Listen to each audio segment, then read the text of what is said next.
دل کی لگی بجھائیں گے، دل کی لگی بجھائیں گے، آج نہیں تو کل سبحان اللہ سبحان اللہ۔ دل کی لگی بجھائیں گے، آج نہیں تو کل سکے، ہم بھی مدینے جائیں گے، ہم بھی مدینے جائیں گے، آج نہیں تو کل سکے۔ بسم اللہ الرحمن الرحیم، الحمدللہ رب العالمین، والصلاة والسلام علی سید الانبیاء والمرسلین۔ ناظرین محترم السلام علیکم، آپ کا میزبان تسلیم احمد صابری پروگرام خوشبو حسان کے ساتھ حاضر خدمت ہے۔ آپ یہ پروگرام میرے ساتھ دیکھتے ہیں ہر اتوار کی شب کم و بیش رات 10 بجے سے 11 بجے تک۔ ہم ٹریبیوٹ پیش کرتے ہیں، ذکر کرتے ہیں آقا علیہ السلام کے اس ثناخواں اس ثناگو کو کا جس نے آقا علیہ السلام کی نعت کو، تعریف و توصیف کو اپنا شعار بنایا ہو، اپنا حوالہ اور پہچان بنا لیا ہو، جن میں سے اکثر وہ لوگ ہیں کہ جنہوں نے وقف کر دیا اپنے آپ کو آقا علیہ السلام کی مدح و ثنا میں۔ ان کے چند اشعار پیش کرتا ہوں اور پھر میں ان کا نام آپ کو بتاؤں گا، اس شخصیت کا، اس ممتاز شاعر کا کہ جن کا ہم آج تذکرہ کرنے جا رہے ہیں کہ نہ فلسفے سے نہ دانشوری سے ملتا ہے، نہ فلسفے سے نہ دانشوری سے ملتا ہے، شعور زیست شعار نبی سے ملتا ہے، اور یہ راز اہل یقین پر کھلا شب معراج، یہ راز اہل یقین پر کھلا شب معراج، جو روشنی ہے وہی روشنی سے ملتا ہے، اور کسی سے اپنے تشخص کی بھیک کیوں مانگیں، کسی سے اپنے تشخص کی بھیک کیوں مانگیں، کہ یہ شرف تیری وابستگی سے ملتا ہے، اور وقار نعت محمد کا معتبر اسلوب، وقار نعت محمد کا معتبر اسلوب، غرور فن سے نہیں عاجزی سے ملتا ہے۔ جناب وقار صدیقی اجمیری ایک معروف ثناگو، اور جب میں ان کا تعارف پیش کروں گا تو آپ جانیں گے کہ وہ کون سی شخصیت ہیں اور کیسے کیسے نعت کہنے والوں کے وہ استاد ہیں، کون کون سے ان کے کلام مشہور ہوئے اور زبان زد عام ہیں، نعت خواہوں سے پڑھتے ہیں، محافل میں بھی پڑھتے ہیں، صرف ان کا کلام کتابوں کی زینت نہیں رہا ہے۔ ہم انشاءاللہ گفتگو کریں گے ان کے کلام کے محاسن کے حوالے سے بھی۔ ہمارے ساتھ تشریف فرما ہے بہت ہی ممتاز محترم شخصیت، آپ کے اور ہمارے بہت ہی جانے پہچانے محبوب شخصیت، آپ چیئرمین ہیں انٹرمیڈیٹ ایجوکیشن بورڈ سندھ کے، بہت خوبصورت انداز گفتگو آپ کا۔ ہمارے ساتھ تشریف فرما ہے پروفیسر انوار احمد زئی صاحب، ان کے ساتھ تشریف فرما ہے پروفیسر وقار صدیقی اجمیری صاحب کے صاحبزادے جناب فرید عالم صاحب، ان کے ساتھ تشریف فرما ہے عالم اسلام کے معروف ثناخواں ممتاز و محترم ہم سب کے محبوب جناب الحاج محمد یوسف میمن صاحب۔ السلام علیکم تینوں مہمانوں کا بہت شکریہ، آپ تشریف لائے اور اس پروگرام کو رونق بخشی۔ آغاز کرتے ہیں وقار صدیقی صاحب کے ایک کہے ہوئے کلام سے، ایک معروف کلام سے، آئیے سماعت کرتے ہیں۔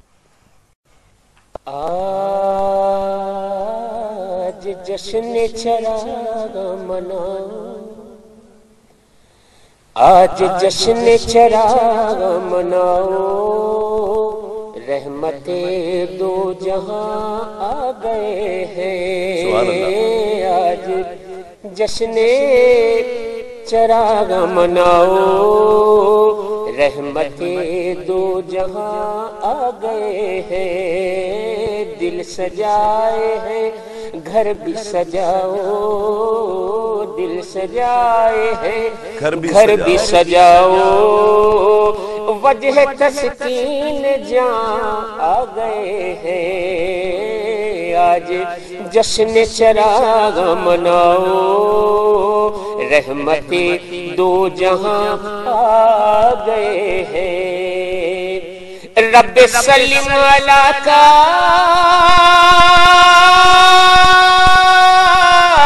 ترانہ،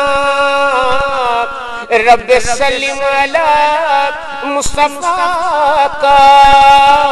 گونج اٹھا ہے فضا میں ترانہ، رب سلم علی مصطفیٰ کا گونج اٹھا ہے فضا میں ترانہ، وجد میں آ گیا ہے زمانہ، وجد میں آ گیا ہے زمانہ، سرور سروراں آ گئے ہیں، کیا بات، آج جشن چراغ مناؤ، رحمت دو جہاں آ گئے ہیں، جان ہر آرزو میں پڑی ہے، پیشوائی کو رحمت کھڑی ہے، کیا بات، مانگ لو مانگنے کی گھڑی ہے، مانگ لو مانگنے کی گھڑی ہے، دینے والے یہاں آ گئے ہیں، مانگ لو مانگنے کی گھڑی ہے، دینے والے یہاں آ گئے ہیں، کشتیاں اب لگیں گی کنارے، ہر قدم پر ملیں گے سہارے، کیا بات، سبحان اللہ، کشتیاں اب لگیں گی کنارے، ہر قدم پر ملیں گے سہارے، سہارے، سہارے، کیا بات، ہر قدم پر ملیں گے سہارے، منتظر جن کے تھے غم کے مارے، سبحان اللہ، ہاں وہی مہرباں آ گئے ہیں، کیا بات، منتظر جن کے تھے غم کے مارے، ہاں وہی مہرباں آ گئے ہیں، آج جشن چراغ مناؤ، رحمت دو جہاں آ گئے ہیں، حسن کا اعتبار اب بنا ہے، عشق دل کا قرار اب بنا ہے، واہ، حسن کا اعتبار اب بنا ہے، عشق دل کا قرار اب بنا ہے، سر جھکانا وقار بنا ہے، سر جھکانا وقار بنا ہے، سید انس و جاں آ گئے ہیں، سر جھکانا وقار بنا ہے، سید انس و جاں آ گئے ہیں، آج جشن چراغ مناؤ، رحمت دو جہاں آ گئے ہیں، ماشاءاللہ، کیا بات، عظیم وقار صدیقی اجمیری، نام آپ کا محمد عبدالغنی سرتاج، قلمی نام وقار صدیقی اجمیری، تخلص آپ وقار کیا کرتے، آپ کی پیدائش 16 اکتوبر 1923 عیسوی اجمیر شریف انڈیا میں ہوئی، والد گرامی آپ کے مولانا عبداللطیف چشتی سلیمانی اپنے وقت کے جید عالم دین اور صوفی بزرگ تھے، آپ کا سلسلہ نسب حضرت سیدنا ابو بکر صدیق رضی اللہ تعالیٰ عنہ سے جا ملتا ہے، آپ نے ایک علمی اور ادبی گھرانے میں آنکھ کھولی اور آپ کی شعری تربیت کا آغاز بھی گھر سے ہی ہوا، آپ نے ابتدائی تعلیم و تربیت اپنے گھر سے حاصل کی، باقاعدہ شاعری کا آغاز سن 1938 عیسوی میں کیا،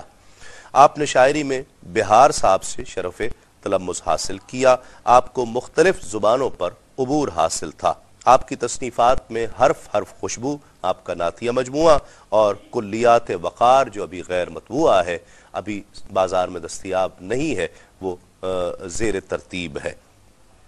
آپ نے روزنامہ حریت میں ادبی صفحے کے انچارج کی حیثیت سے بھی خدمات انجام دیں، KESC میں آپ سروس کرتے رہے، الف لیلہ میں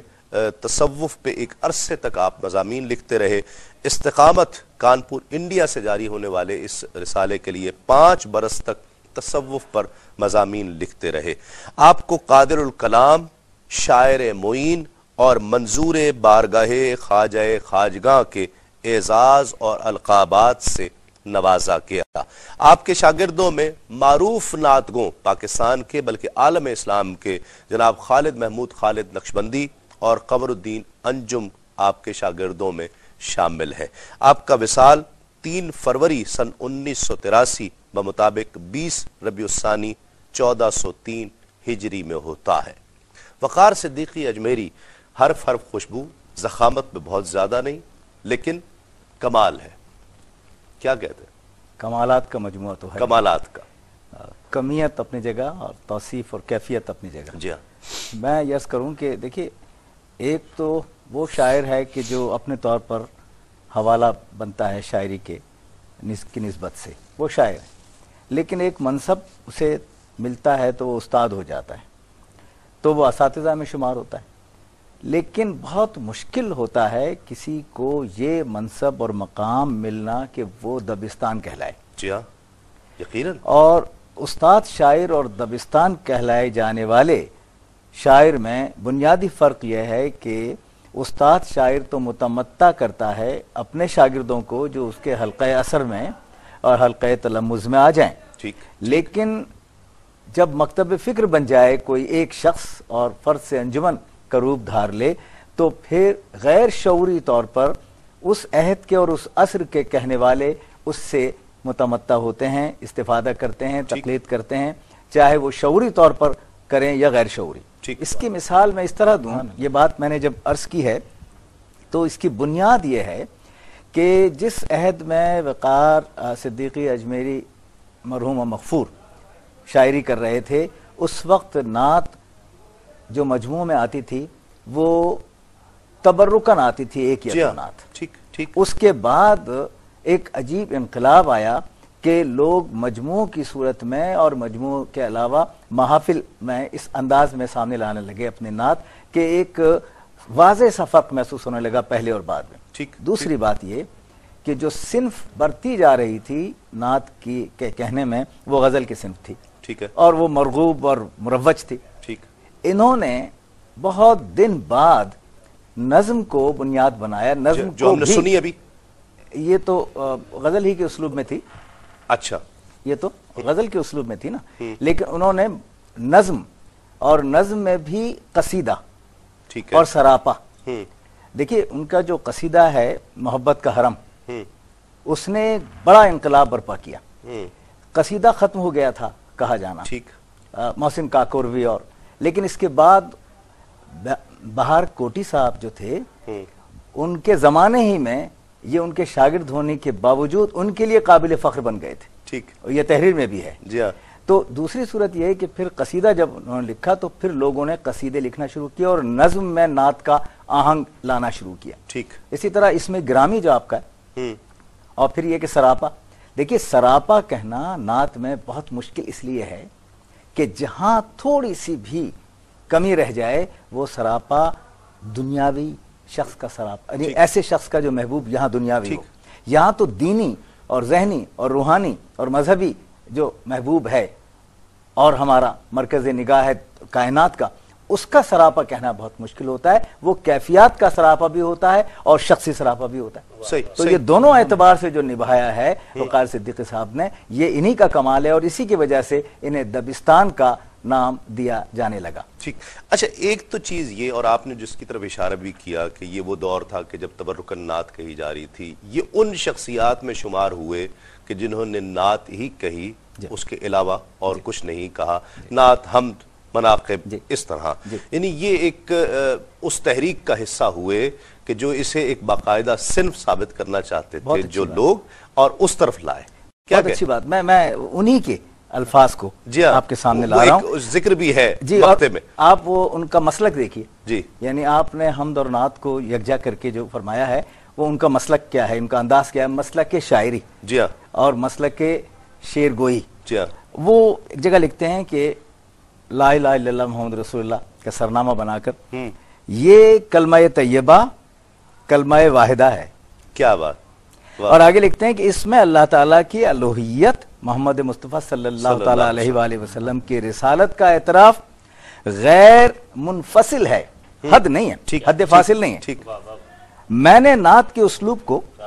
اسی بنیاد پر استوار کیا ہے۔ کیا بات! حمد باری کہی تو اس میں نعت کا شعر بھی میرے لیے متاع قبول بنا۔ واہ واہ!